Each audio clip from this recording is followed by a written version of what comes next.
와이프가 옆에는 마누라 집사람이 아예 내일 새벽까지 가야 될 분이 왜 안 주무시느냐 빨리 주무셔야죠. 그런데 내가 잠이 안 온다. 당연히 앉아봐라. 그때 유언을 합니다. 유언을 해. 만일 내가 모으거들라. 모으면 부동산은 어디 있고 은행 예금은 뭐 있고 금은 어떻게 돼 있고. 그런데 그때 재산으로 3억만 남겨두고 3억은 당신하고 먹고 살고 애들 교육시키기 필요할 거다. 요것만 내고 나머지는 공장의 고객을 위해서 다 팔아주라. 직원들한테 다 팔아주라 이겁니다. 그리고 유언을 합니다. 그리고 애들 큰 놈은 성격이 어떡하고 둘째 놈, 셋째 놈, 넷째 놈, 이사람 같은 요놈이 넷째 아들내미인데 내 놈을 어떻게 키워다오. 그때 우리 집사람은 그때만 하더라도 31살인가 2살인가 안 됐는데 네. 아이고 날부터 뻥뻥 울면서 나는 못한다. 가지 마세요. 당신이 뭐가 아쉬우냐. 집이 없나 돈이 없나 자식이 없나 아쉬운데 뭐가 있어 그래 불안한 여행을 하셔야 되느냐. 가지 마세요. 붙들고 펑펑 우는 거야. 아니? 당신이 이러면 내가 마음 약해진다.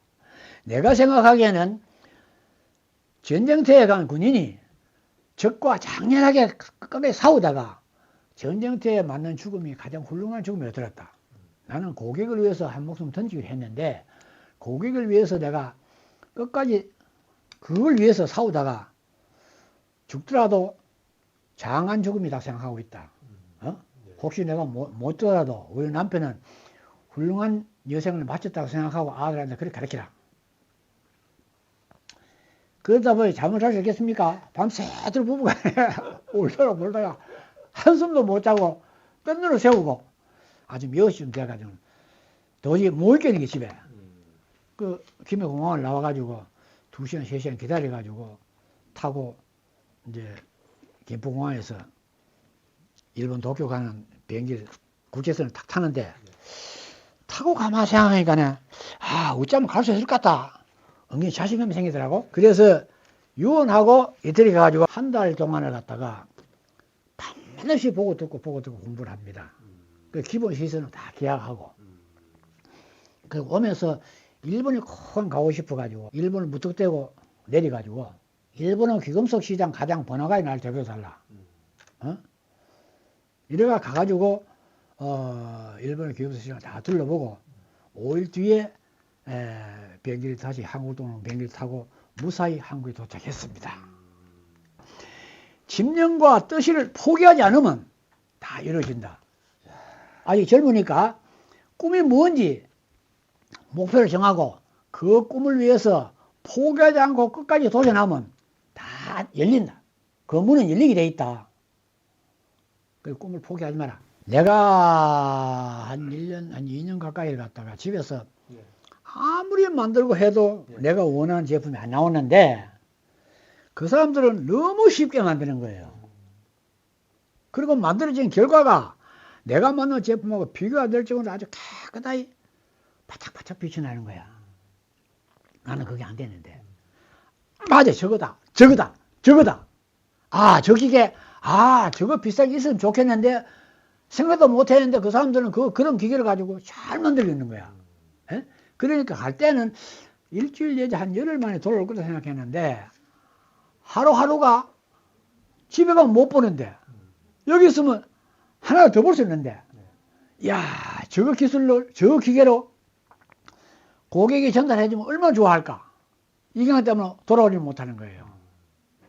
그러니까 하루 이틀 가다 보니까 원래 일주일 일을 생각하던 게 한 달 나가는 거예요. 그때마다 전화가 있습니까? 그렇죠. 가족은 죽은 살인지 모르는 거야. 유언해놓고 간 사람이니까. 예? 그런데 그걸 생각하면서도 그렇게 연방 매일매일 감탄이 이어졌다. 목걸이를 만들자면 우선 금을 순금을 만드는 게 아니고 18금이라면 18금 가능성이 24금이 순금 아닙니까? 75% 순금이 들어가고 25%가 다른 모화금이 들어간 게 18금입니다. 그런데 이 합금왕부터 녹이는 거, 선 뽑는 거, 판을 만드는 거, 또 목걸이를 만들려면 세 가지 공법이 필요한데요. 선을 만들어가 고리를 엮어 넣는 거, 또 정밀 주조해서 엮어 가는 거, 또 하나는 금판을 얇게 만들어 가지고 이걸 금형을 따가지고 엮어 나가는 거, 이런 세 가지 공법을 만듭니다. 이거 하나가 전부 다 그게 필요한 고도로 정밀한 기계가 필요하고, 그 기계를 갖다가 잘 다뤄내야만 훌륭한 제품이 나오는 거예요.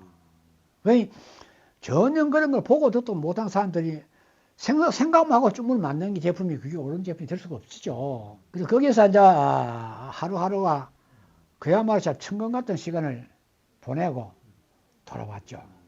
예. 그렇죠. 예. 거기까지도 굉장히 중요를 했는데 한 가지 더 있습니다. 그걸 기계를 도입해가지고 기계가 한 100여 대 정도 수입했는데, 지금은 우리 리골드에 기계가 한 300, 400, 한 500대 정도 있을 거예요. 100대 정도를 갖다가 한번 만져보도 아는 기술자들한테 그걸 가동시키기가 쉽지 않았어요.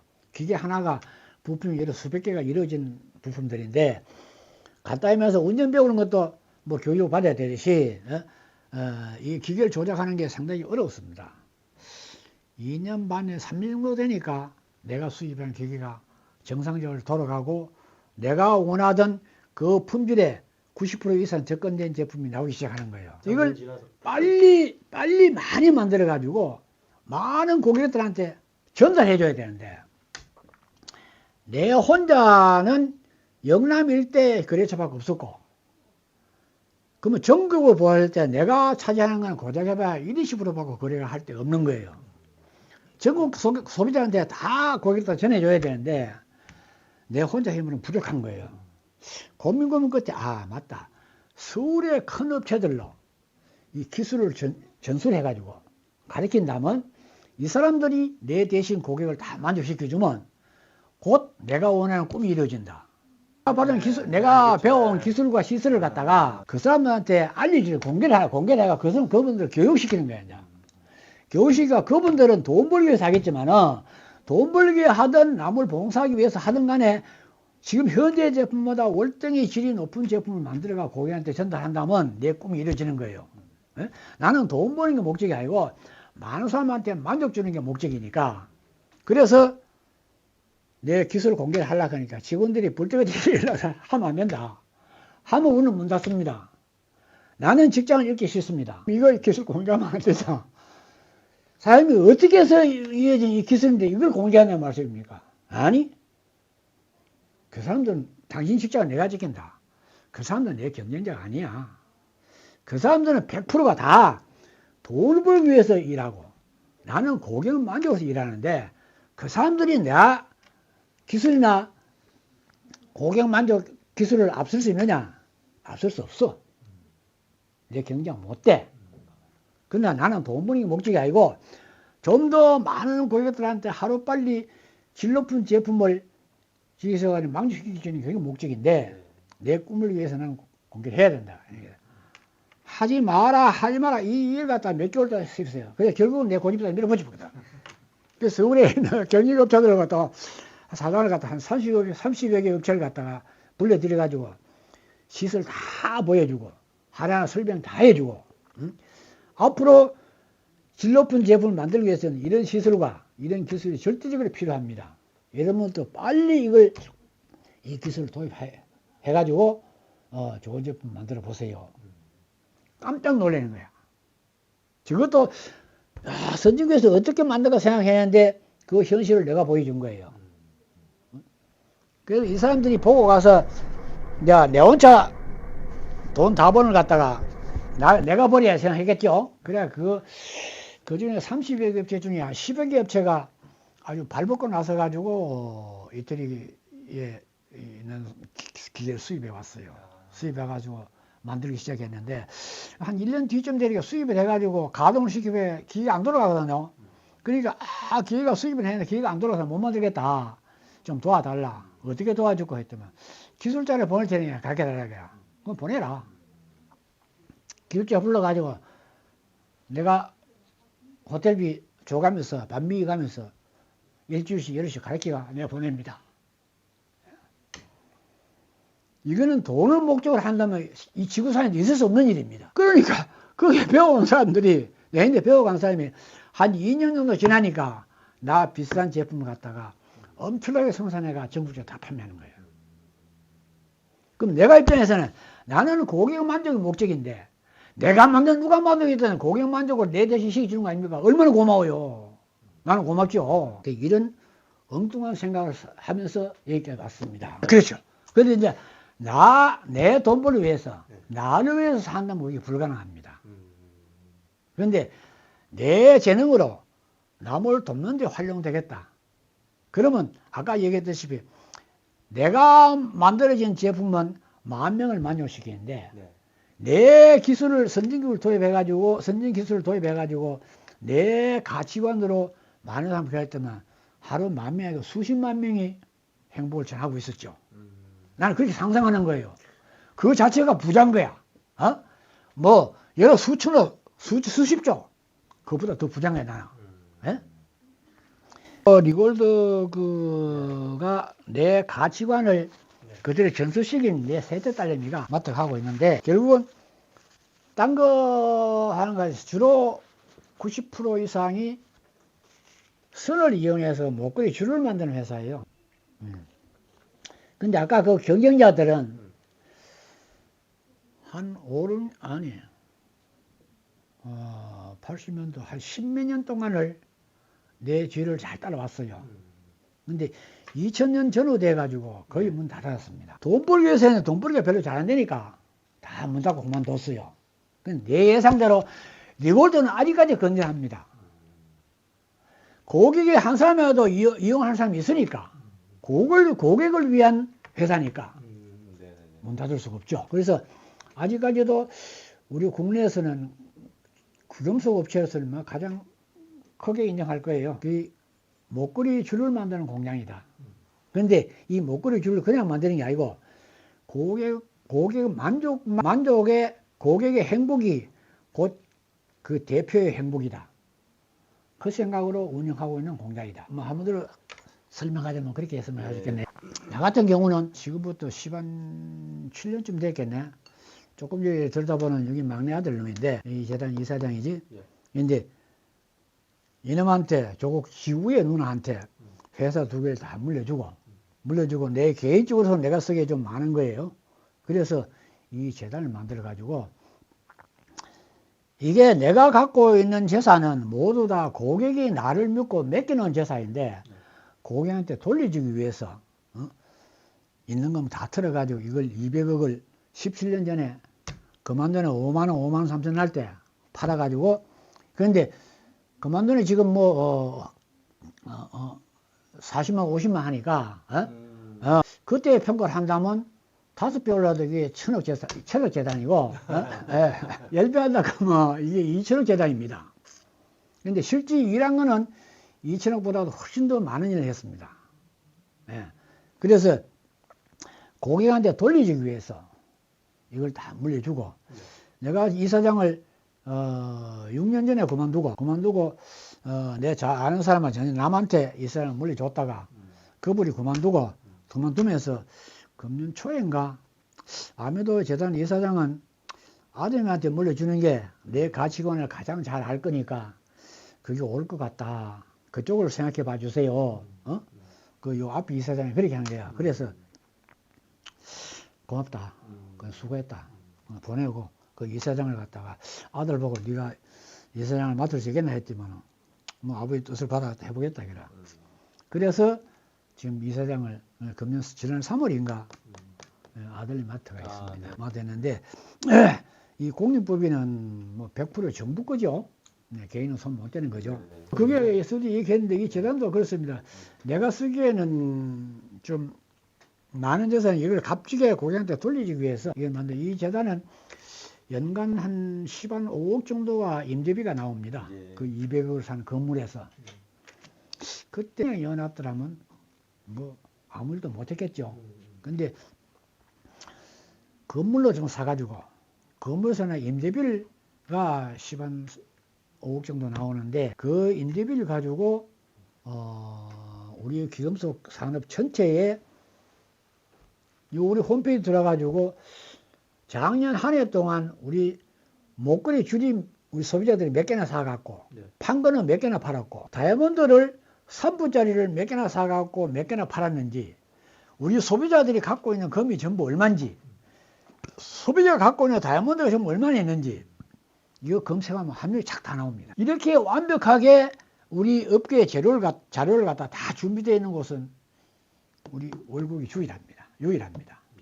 예, 그래서 이 자료를 갖다가 정부에서 학계에서 우리 주얼리 업계에서 다 아주 값지게 활용되고 있고 이러기 때문에 우리 주얼리 산업이 한눈에 지금 어느 정도다 하는 규모를 갖다 금액이나 모든 걸 학술적으로 다 입증이 되니까 불합리한 법도 바꾸고 법도 바꾸고 우리 산업의 정책을 세우는데도 큰 주춧돌이 되고 여러 가지 역할을 하고 있고 또 1년에 한 4억 정도가 장학금을 나가는데 장학금이 우리 주얼리 학과에 요즘은 뭐 한 500명 1000여 명 되는 거 모르겠다. 얼마 몇 년 한 10년 전만 하더라도 한 3, 4천 명씩 배출됐는데 그 중에서 가장 우수한 학생들을 선발해 가지고 한 20명 30명을 선발합니다. 이 사람들을 갖다가 우리 주얼리 브랜드를 만들어 가지고 고객을 만족시키겠는 그런 체계적인 교육을 시키고 있어요. 그 교육을 무료로 30명을 선발해 가지고 연간 한 3억 몇 천만 원씩 그게 투자해서 교육시키고 있어요. 거기서 배출된 졸업생들이 지금 한 200 몇십 명, 한 300명 가게 될 거예요.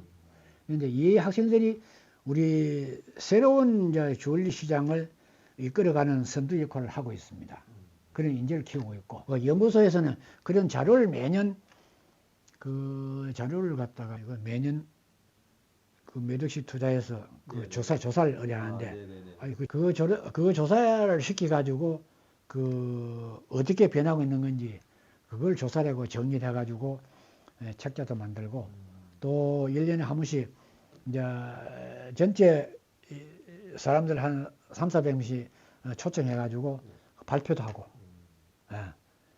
이 재단이 그런 일을 하고 있습니다. 순수하게 우리 주얼리 산업진흥재단이거든요.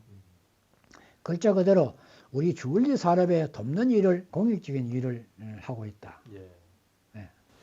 이제 그렇죠. 우리 한국뿐만 아니고 외국에서도 정부에서 하는 건 작게 하는 건 들어있지만 나처럼 개인이 출연해가 뭐 하고 있는 데는 우리 세계적으로도 하면 유일할 겁니다. 그러니까 이제 이것다가 내 삶 가치관이 내 자신을 위해서 내 돈벌을 위해서 생각한다면 이런 일이 있을 수 없습니다. 그런데 모든 사람은 다 자기 행복 추구입니다. 그런데 나는 행복을 갖다가 남을 돕고 남한테는 남이 미소를 짓는 그걸 보고 그 속에서 내 행복을 찾는 거예요. 행복을 찾는 방법이 좀 달라요. 그렇기 때문에 나도 남을 도우면서 행복을 찾는 그런 가치관이기 때문에 그 남 돕는 일이 좀 남들은 그러면 역사적으로 뒤돌아볼 수밖에 없는데 우리나라가 지금 한 50년 전만 하더라도 모든 국민이 다 배불리 밥 먹는 게 소원일 정도로 가난했습니다. 그런데 뭐 건반지, 건목걸이 매번 사치죠. 필요 없었습니다. 그게 배부른데 먹고 사는 게 왜 필요한데? 사치품입니다. 그런데 인간이나 모든 동물 다 남한테 잘 보고 싶은 욕구가 있습니다. 배고프면 먹고 싶은 욕구가 있듯이 옷이라도 좀 이쁘고 남한테 좀 잘 보고 싶으면 이런 욕구가 있거든요. 이런 욕구가 있는 한은 이런 장신구가 절대적으로 필요합니다. 전 세계적으로도 수천 년 전도 이런 장신구가 없었던 건 아니에요. 부유층이나 특수층이나 사용했거나 서민들까지 모두 다 즐기는 시대는 그렇게 오래 안 됐죠. 근데 점차적으로 시대가 바뀌면서 조금 잘 살게 되니까 모든 사람이 이제 그런 남한테 예쁘지고 싶고 좋은 걸 반지도 끼고 싶고 목걸이도 끼고 싶은 그런 욕구가 생기죠. 그러니까 이런 산업이 성장해왔죠. 그러자기에는 기술적으로나 자본적으로나 여러 가지 이제 불합리한 게 굉장히 많거든요. 우리 국가에서도 지금부터 우리 재단이 생기기 한 15년 전만 하더라도 귀금속 시장이 전부 얼마가 될까? 한 1조 되나? 한 2조 되나? 10조 된다, 1조 된다. 아무 근거가 없습니다. 지금은 정확한 근거가 있습니다. 우리 재단에서. 1년에도 여러 수십 차례 계속 그 데이터를 조사를 해가지고 정리를 해 나가니까. 그래서 시장 규모가 얼마다는 걸 알게 되어 있고, 우리 산업이 또 국가적으로도 꼭 필요한 산업이다 하는 이제는 정치계에서도 또 정부에서도 학계에서도 모두 다 인정하게 만들었어요. 그래서 이제의 작은 뜻이 국가적으로 크게 값지게 활용되고 있다. 그러니까 처음에는 지금부터 한 5, 60년 전만 하더라도 금방이 전국적으로 한두 군데 있을까 막 할 정도로 희귀했습니다. 되게 다 전국적으로 전부 다 해봐야 한 100개 미만이었지 않았겠느냐. 은빵이 있었습니다. 서민들이 시집 가면 은비녀 끼고 또 은가락지 한 대 끼고 이것도 부여식만 가능했습니다. 서민들은 그것도 못했고 그 은빵이 있었는데 전체적으로 생활이 좋아지면서 금방이 하나 둘 하나 늘기 시작했는데 우리나라 경제가 60년대부터 70년대까지가 아주 고도성장합니다. 70년대 들어와서부터 전국의 금방이 우후죽순적으로 많이 생겼습니다. 그러면 70년대, 80년대 한 20년 동안 전국에서 80년대에는 전국의 금방이 한 4, 5천 군데 있었습니다.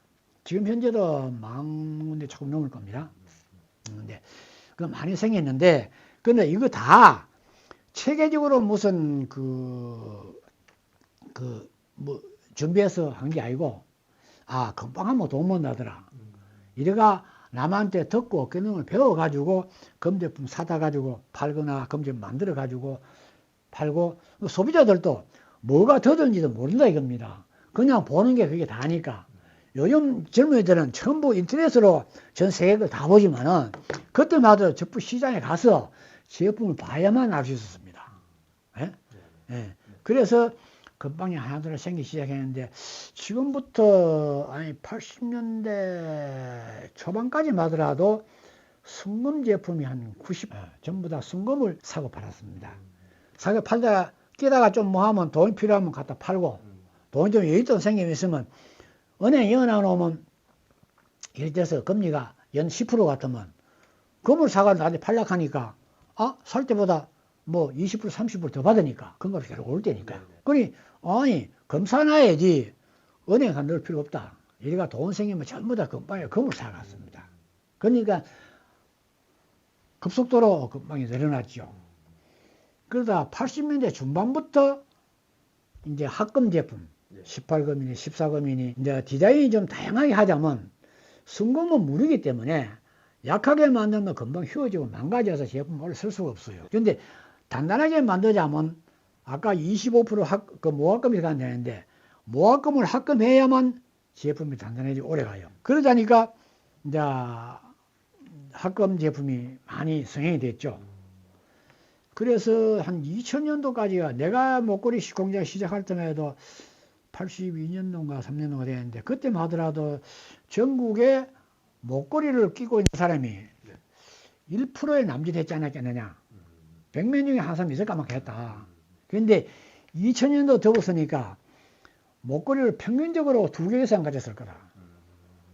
그러니까 뭐 여자들만 하더라도 우리나라 인구가 여자 인구가 얼마나 많습니까? 그래 목걸이 수요가 엄청났죠. 그 열풍을 인해서 리골드가 유명한 브랜드가 된 거예요. 그러니까 이 골드라는 건 내 성을 따가지고 금자 붙임이거든요. 그래서 아직까지도 그 명성이 남아 있습니다. 그런데 지금 현재에서 이제 80년대 이후부터는 다이아몬드가 또 많이 확산되어 왔죠. 다이아몬드 시장이.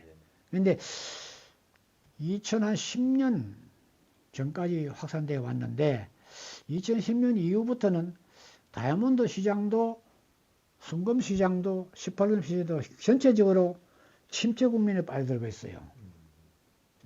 그래서 전체 외형 시장은 그때나 지금이나 시장 자체는 크게 안 줄이는데 소비자의 제품 다양도가 굉장히 폭이 넓어졌어요. 그 중에 액세서리도 있고, 액세서리 시장이 굉장히 넓어졌죠. 옛날에는 금에다가 다이아몬드만 넣는 걸 생각했는데 지금 다이아몬드 대신에 이제 인공으로 만들어진 다이아몬드도 있고 또 금이 비싸니까 굴이나 은에다가 도금을 해가지고 액세서리를 만들어가지고 몇만 원이면 살 수 있는 제품도 굉장히 많고 또 인터넷 들어가면 뭐 여러 수만 가지를 갖다가 내가 갖고 싶은 디자인을 하고 살 수도 있고 그래서 시장이 많이 이제 다양화 변화가 됐다. 그러니까 이제 전체 옛날에 팔던 금제품이나 순수한 이제 천연 다이아몬드 시장은 오히려 좀 축소가 된 상태고 되고 시장이 이제 시장 폭이 이제 넓어졌다. 뭐 전체적으로 평을 한다면 대충 그래 되겠네요. 네. 그 누구보다도 나는 우리 업계를 전체 다 내 거다 생각하고 있기 때문에 관심도 많고 또 정확한 수치는 우리 연구소장 불러가지고 소장 이거 뭐 어디다 물으면 금방 대답을 해줍니다. 오래전부터 이제 다른 제품은 예를 들어서 뭐 가구 같은 거는 이태리에서 수입한 가구다. 뭐 세금 안 내고 몰리 들어가지고 몰리 팔면 쉽겠는데 덕지가 커서 감출 수가 없어요. 그런데 우리 금이나 다이아몬드는 손가락에 끼가 와도 몇백만 원, 몇천만 원씩 몰리 갖고 와 팔 수 있습니다. 그러니까 우리 산업 전체가 암거래 시장이었어요. 이게 참 못마땅했습니다. 고객은 사기 사서 좋겠지만 여기에 종사하는 모르는 사람은 죄인으로 살고 있습니다. 3대 범죄를 갖고 있는데 첫째가 뭐냐면 몰리 사와가지고 파는 게 밀수범이에요. 세금 없이 파니까 탈세범이죠. 세 번째 뭐냐면 금을 갖다가 순금을 파면 99.99% 해야 되는데 97%인지 95%인지 소비자가 아느냐 모릅니다. 그러니까 돈 한 푼 더 내기 위해서 못된 짓 하는 사람이 많이 있었어요. 75% 가면 순금이 75% 들어가야 되는데 70% 넣어도 그만, 65% 넣어도 그만이에요. 그래서 적당히 암암리 속에 파는 업자들이 많이 있었습니다. 이건 사기죠. 세 가지 범죄를 뒤집어 쓰고 일하는 게 굉장히 못마땅했어요. 이걸 양성화시켜야 된다. 이래가지고 우리 업계의 지도자분들하고 우리 재단에서 적극적으로 후원하고 이래서 정부를 설득시켜가지고 그래서 제가 지난 5년 동안 3차례에 걸쳐가지고 우리 보석에 대한 세법을 바꿨어요.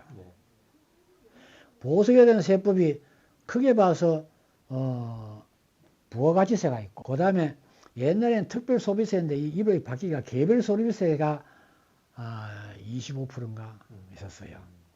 그러면 이제 관세가 있었어요. 이렇기 때문에 모두 다 몰리 갖고 와서 몰리 파는 거예요. 이것도 못마땅하고 금도 몰리 수입해가지고 몰리 거래하는 거예요. 이걸 양성화시키기 위해서 한 15년 전부터 이 정부하고 엄청난 딜이 있었는데 지금부터 보자 한 10년 전쯤 됐나 금을 양성화시키기 위해서 법을 갖다가 어제매입법이라는 걸 도입해가지고 시행했는데 이게 3년 만에 폐지됐어요. 왜 폐지됐냐면 이 법을 악용해가지고 못된 사람들이 배불리는 구멍이 있었어요. 그래서 말도 못하고 폐지당하고 요걸 다시 못된 놈이 발붙일 곳이 없도록 보완해가지고 다시 제도를 바꿔가지고 법을 개정한다고 쭉 애를 쓰고 있는데 아직까지 거기 법이 지금 국회 문턱이 있어요. 문턱이 있는데 아마 내년쯤 되면 빛을 보지 않을까 그런 꿈을 갖고 있는데 요 앞에 이제 보석의 3가지 법은 3번이나 걸쳐가지고 모두 다 폐지시켰어요. 그래서 보석은 갖고 와가지고 제품 만들어가 팔 때 8대 부화서 10%만 하면 돼요. 예, 예. 다 없애봤습니다. 그래서 보석은 적어도 90% 이상은 양성화된 걸로 알고 있습니다. 그래서 그 법을 바꾸는데 이 월곡재단이 직접 할 수 있는 그런 건 아닌데 이 월곡재단에 자료가 있었기 때문에 모르는 사람이 다 인정할 수 있었고 인정이 됐기 때문에 법이 가능할 수 있었다.